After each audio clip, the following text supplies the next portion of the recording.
जय गुरुदेव, जय माता जी, जय गायत्री माता। गुरुदेव माता जी की सूक्ष्म उपस्थिति में आगे कहा गया है, गतिशीलता से स्थिरता की ओर बढ़ने का पर्व संक्रांति का अर्थ है गति या चाल। जीवन के रूप में हम जिसे भी जानते हैं उसमें गति निहित है। हमसे पहले जो इस दुनिया में आए वे चले गए और जो लोग हमारे बाद आने वाले हैं वे हमारे जाने का इंतज़ार कर रहे हैं। यह गति का परिणाम है कि इससे जीवन उपजा है, लेकिन सृष्टि में गति है तो उस गति का विराम भी होना चाहिए। दरअसल निश्चलता या स्थिरता की कोख से ही गति का जन्म होता है।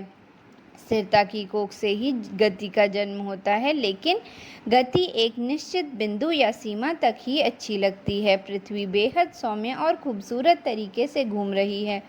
इसी वजह से मौसम आदि बदलते हैं। पृथ्वी की गति बदल जाए, थोड़ी कम या ज़्यादा हो जाए तो संसार अस्त व्यस्त हो जाए। मकर संक्रांति गति के उस अनुशासन का प्रतीक पर्व है।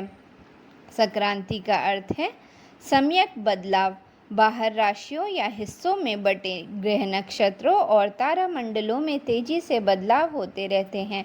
पृथ्वी को केंद्र में रखकर बांटे गए 12 भागों में रेखांकित किए गए सूर्य के हिसाब से महत्वपूर्ण बदलाव होते रहते हैं। ये प्रभाव पृथ्वी पर दिखाई देते और महसूस होते हैं। 12 राशियों या भागों के हिसाब से साल में कोई 12 संक्रांति होती हैं, लेकिन जनवरी में होने वाली मकर संक्रांति को सबसे ज़्यादा महत्व है।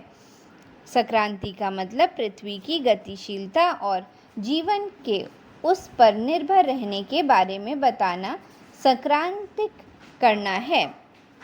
मकर संक्रांति के बाद से सर्दियां धीरे धीरे कम होने लगती हैं। धरती या प्रकृति से जो हम पाते हैं उस संदर्भ में गति या परिवर्तन का बड़ा महत्व है। हमें अपने वर्तमान और भविष्य को पूरी चेतना और जागरूकता से आगे बढ़ाने की ज़रूरत है। जीवन और जगत गति और व्यवस्था के अनुरूप नियोजित होना चाहिए। इस संक्रांति का आध्यात्मिक महत्व भी है। योग अभ्यास में लगे लोग जानते हैं कि इन दिनों अपने चित्त और चेतना में ताजगी भरी जा सकती है। मकर संक्रांति सूर्य को केंद्र में रखकर व्यवस्थित किए गए जीवन का त्योहार है। सूर्य के चारों ओर बिखरे 27 नक्षत्रों और 108 पदों के साथ एक नया चक्र शुरू होता है। इस पुनरावर्तन से गति का महत्व रेखांकित होता है। उस गति का उत्सव सूर्य अर्थात शिव का स्मरण भी दिलाता है, जो पूर्व निश्चल या अचल है। सूर्य जो पृथ्वी पर जीवन का स्रोत और आधार है, गतिशील न होकर अचल और स्थिर माना जाता है। सूर्य के संबंध में भी कहा जाता है कि वह भी स्थिर नहीं है। वह किसी महासूर्य की परिक्रमा करता है, लेकिन किसी बिंदु पर मान लिया गया कि सूर्य अचल और स्थिर है। हम सूर्य को पृथ्वी से देख रहे हैं और उसे हमने स्थिर माना हुआ है। पूरा सौरमंडल या पूरी आकाशगंगा गतिशील हो तो भी इन सब से परे अंतरिक्ष सबको अपने में समाहित किए हुए है। वह भी पूर्ण रूप से स्थिर या अचल है।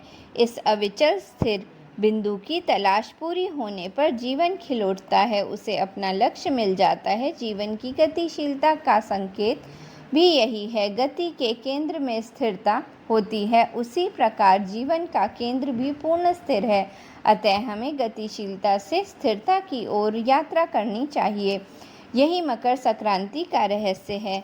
जय गुरुदेव, जय माता जी, जय गायत्री माता।